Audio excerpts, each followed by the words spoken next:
Welcome to the demo table. Today I'm going to show you how to play Epic PvP Fantasy. Epic PvP is a very fast game to learn, very fun, with great evolving depth over time, lots of replay value. But all you're going to need is this short video and you will know everything you need to know how to play this great game. We'll start with setup. You know, setup in most games is kind of a chore, but setup for Epic PvP Fantasy is actually a lot of fun. Because in the setup, you get to pick what character you're going to play.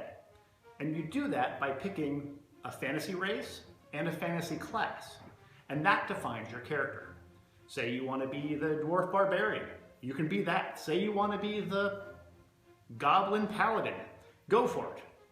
That's part of the fun of Epic PvP, is exploring these combos. So after you've chosen your character, you're going to take the card that represents your race and class and put those right in front of you. Then you're going to shuffle together the cards that go with each of those choices you've made to make your character deck. So now your character deck is full of cards that represent that race and that class that you chose. You're going to draw yourself a hand of 5 cards, and then you're going to set up your life pile. Your life pile is sort of like your hit points, and that number can be found on your cards in front of you that define your character. So right here, you can see that I'm playing the Goblin, so I have 4 life. So I'm going to take 4 cards off the top of my deck, and without looking at them, I'm going to put them over here into a pile. When those cards are gone, I'm out of the game and I lose. You'll also want to leave a little bit of space between you and your opponent, so you have place to play cards later on. That's it, we're ready to play. Turns. Turns are straightforward, fast, and go back and forth until one player wins. The player with the highest total initiative goes first. You'll find your initiative on your class and race cards. I have a total of 7 initiatives, so I'm going to go first. During your turn, you do a few things, and you do them in this order. The first thing you do is you add to your aggression. Aggression is what gives you energy to play moves. And at the start of each of your turn, you add 2 cards to your aggression pile, which I like to keep right here in front of my class and race cards. These cards will power up the moves in my hand. Draw cards, title card. Draw cards / optional title card.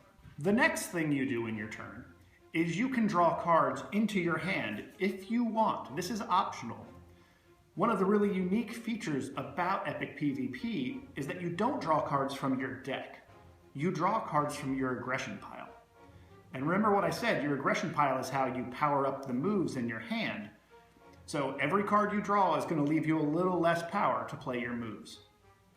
When you decide if you want to draw, you just declare how many you're going to draw, and you take that number of cards and you add them to your hand. Now, I could draw 1 or both of these cards and put them into my hand, but it's the first turn of the game and I want all the aggression I can have, so I'm not going to draw any cards on this turn. Play moves, title cards. Now, we're in the meat of the turn, where you get to play moves. These moves are attacks and blocks that you play in an attempt to keep yourself from being damaged and damage your opponent. Here is a basic move card. This card has no special ability. Up in the upper left-hand corner is the cost. That's how much you have to have in your aggression pile before you play this card. So I couldn't play this card yet because I only have 2 aggression. This is the block value of the card. That's how good this card is at blocking. At the bottom of the card, in the red star, is the attack value of the card. And then down here is an icon which shows you which deck this card came from. This card is part of the rogue deck. And of course a name and a space for some art. Now obviously some moves have some fun special text. We'll get into that a little bit later. Now when you play a move during your turn, you can play moves with the total cost up to the amount of your aggression. So in this first turn, I have 2 aggression. I can play a card with a cost of 2. The next thing you do after you've played all of your moves for the turn is you decide if you want to block any of the incoming moves that your opponent may have played in the last turn. This is the first turn of the game, so I have nothing left to block. To do that, I would just line up my move with their move, and as long as my block was as high or higher than my opponent's move's attack, I would block the move and it would be discarded. After blocking, you take damage. If there's any cards you can't block, you lose 1 card from your life pile for every card that gets through. It's important to note that you lose 1 card for every move that gets through, not 1 card for every point of attack that the card has. So after a card deals damage, it gets discarded. And then to show your turn is over, you spin your card around. This puts the attack value of your card facing your opponent. So now your opponent knows what they need to block on their next turn. Card, some other things to know, special cards. In addition to moves, each deck has a couple of special cards in them. These cards don't have a cost. To play them, just follow the text, such as Skitter Away here. Skitter Away is a special card from the Goblin deck, which is actually spectacularly good and blocks all enemy moves that come in that turn. The only penalty being you're only allowed to play 1 move the turn you play this. It's a great card. And every deck has a couple of those. Just follow the text, play them when they say you should play them, and you'll be on your way. Some other things to know. Super fun move text. All decks have a few basic moves in them. These are moves with no special game text. But most of the cards in your deck have special game text in them, such as Gleeful Slash here, which says if you damage your enemy with any move, you get to add a card from your deck to your aggression pile. Card permanents.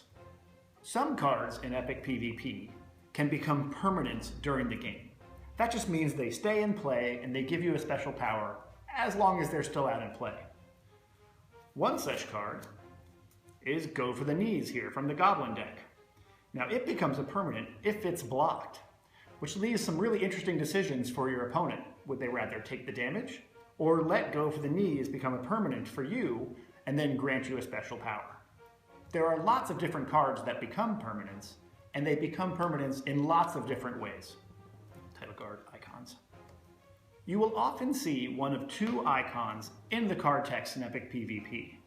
These are just there to remind you when those powers happen. If you see the gold shield icon, that means that ability will happen during your turn, because that's the turn where you play your cards with the gold shield up.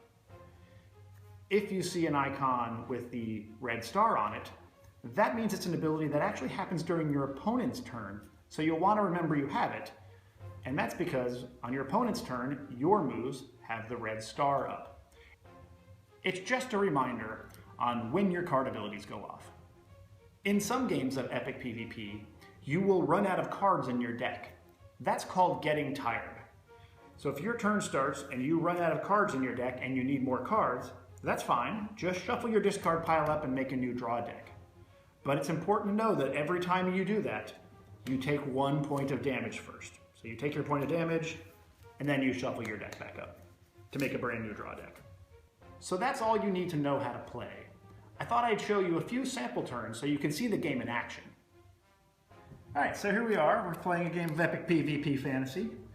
I got the Goblin Rogue with an initiative of 7. Jordan has the Human Druid with an initiative of 6, so I go first.